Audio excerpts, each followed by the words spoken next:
Hello everyone!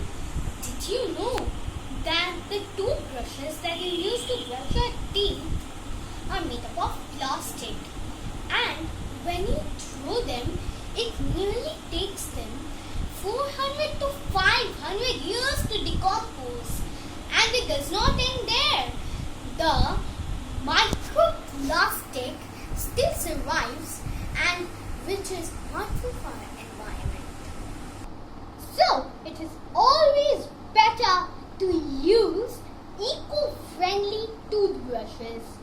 There are a lot of this kind, and today I am going to tell you about one which is produced from neem twigs or Azadirachta indica.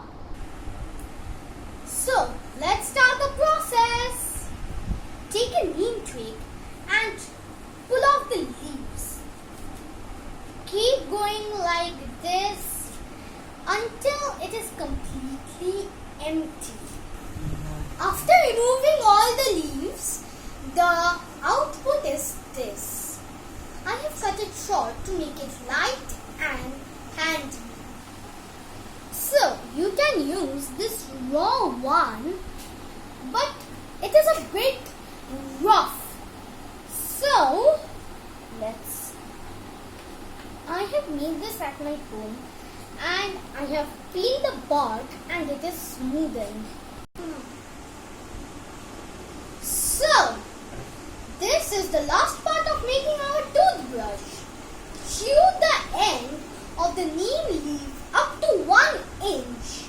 Keep chewing until the fibers make bristles.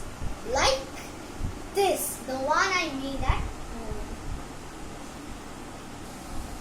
So, today on Peace One Day, let's take an oath that we would build peace in the environment and we would never hurt Mother Nature again. Thank you.